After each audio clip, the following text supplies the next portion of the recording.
दुनिया के सबसे अच्छे बाप।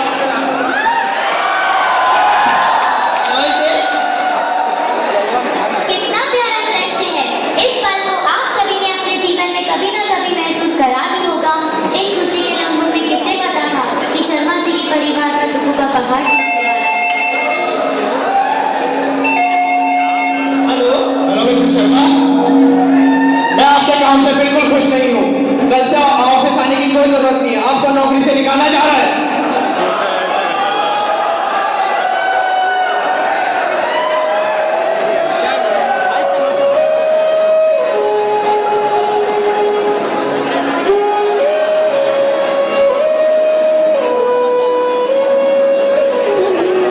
नौकरी होने के बाद शर्मा जी का हाल बेहाल हो चुका था। उनका परिवार दाने दाने का मोहताज हो चुका था।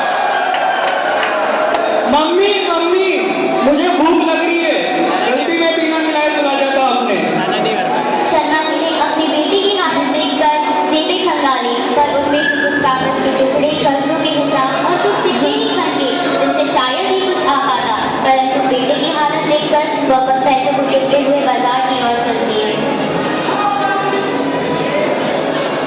शर्मा जी जब लौटे, उनकी आंखों में निराशा साफ झलक रही थी और हाथ में बस एक ही रोटी थी, जिससे पूरे परिवार का पेट भरना नामुमकिन था।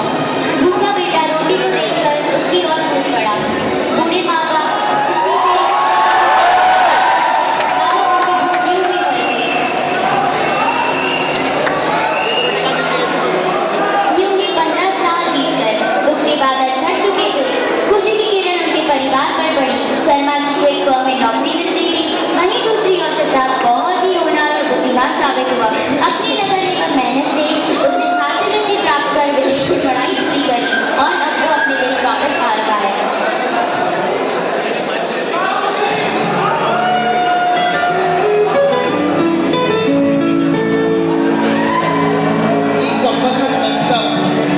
अरे भाग्यवान, तुम हो? अरे सिद्धार्थ का फोन आया है। हेलो हेलो पापा। अरे बेटा, कैसा है तू? कहाँ है तू? फोन क्यों नहीं करता आजकल? पापा, आपके लिए तो सरप्राइज है। पहला मैं अपने देश आपके पास वापस आ रहा हूँ। अरे सुना, हमारा बेटा वापस आ रहा है। हेलो हेलो कहाँ बेटा, बोल।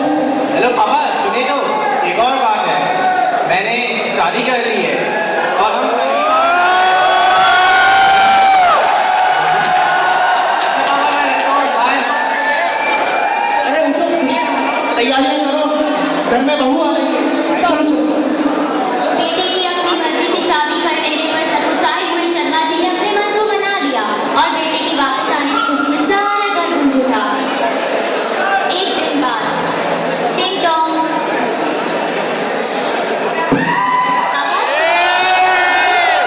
आंखों में कांटे का ख्याल लिए दरवाजे की ओर दौड़ी। मिस्टर शर्मा के चेहरे पर भी खुशी साफ झलक रही थी। दोनों ने बहू बेटे का रीति रिवाज से स्वागत किया।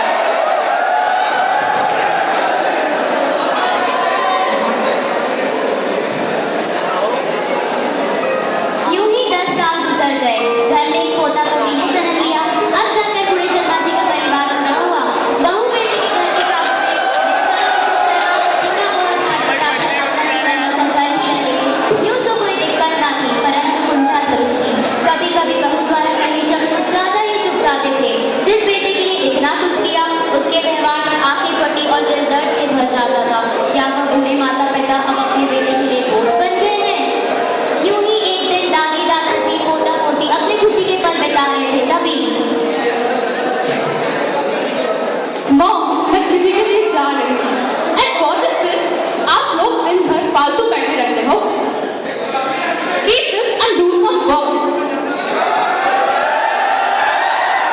बेटा, तुम कैसे कपड़े पहन कर जा रही हो?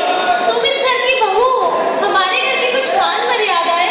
Come on, mom, मुझ पे restrictions मत लगाइए। जब से कुछ नहीं कहता तो आप कौन है? And listen, जब तक मैं आऊँ, तब तक का सारा काम हो जाना चाहिए, okay?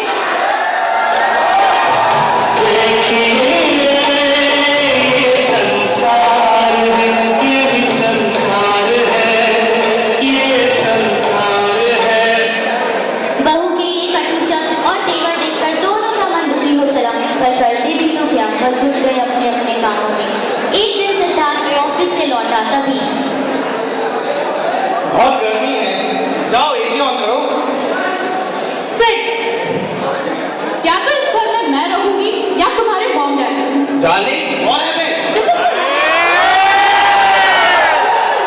आज उन्होंने मुझे मेरे आउटफिट्स पर टोका।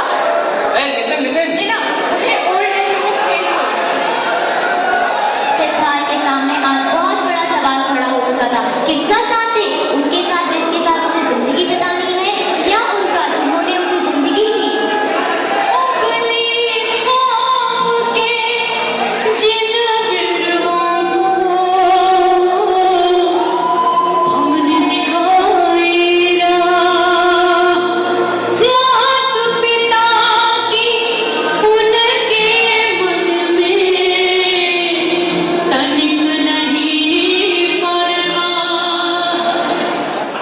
डैड, आपने हमारे लिए बहुत कुछ किया है, और ऐसा नहीं है, हमने भी इन 10 सालों में आपके लिए बहुत कुछ किया है, पर अब हमसे और नहीं हो पाएगा। अब आप हमारे साथ नहीं रह सकते डैड। ये क्या हो? बस भाग्यवान, बस। क्या बोया था और क्या काटा सोचे पाऊंगा। क्या बोया था और क्या काटा सोचे पाऊंगा। क्या बोया था और क्या काटा सोचे पाऊंगा। क्या बोया था और क्या काटा सोचे पाऊंगा।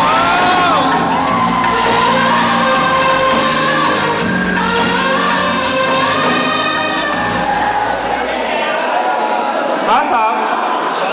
तो बाहर तक छूट गया जाओ। नहीं साहब, मेरा और आपका सफर यहीं तक का था। बड़े साहब मेरे लिए भगवान समान है, मैं उन्हीं के साथ जा रहा हूँ। मम्मी मम्मी ये क्या हो रहा है? दादा दादी कहाँ जा रहे हैं? वो ओल्ड एज होम जा रहे हैं। दादाजी दादाजी रुक जाइए, आप मत जाइए, रुकिए। दादी दादी आप रो क्यों रही हैं? प्लीज बताइए ना दादाजी, आप कहाँ जा रहे हैं?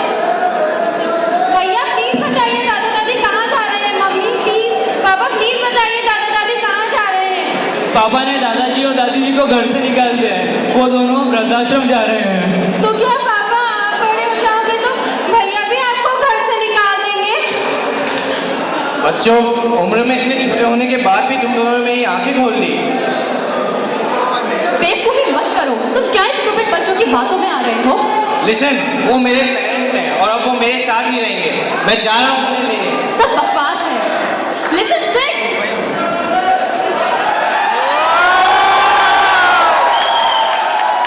ये मुझे बहुत पहले ही कर लेना चाहिए था। अगर इस जगह तुम्हारे पेरेंट्स होते तब भी तुम यही कहती। मैं जा रहा हूँ।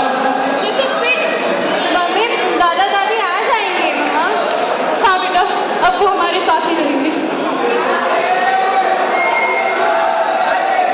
डैड, मॉम, डैड मुझे माफ कर दीजिए डैड। डैड चलिए अपने घर वापस। धरती पे रूप माँ बाप का उस विधाता की पहचान है। ये तो सच है कि भगवान है। आज आप सभी ने एक ज्वलन समस्या का नाटकीय रूपांतरण देखा। अधिकतर परिवारों में यही होता है, परंतु सबका अंत इतना सुखद नहीं होता। हमें अपनी गलती का तभी एहसास होता है जब हमारे स्वयं के साथ ये घटना हो। क्या हमें जन्म देने वाले माँ बाप, हमें पाल पोस कर इतना बड़े करने वाले माँ बाप का ये हाल उचित है? कदापि नहीं। हमें अपनी खुशियों के साथ साथ उनकी भावनाओं का भी ध्यान रखना चाहिए, जो हमारे जीवन के उद्गम है। आखिरी की कुछ पंक्तियां हमारे जन्मदाता के नाम।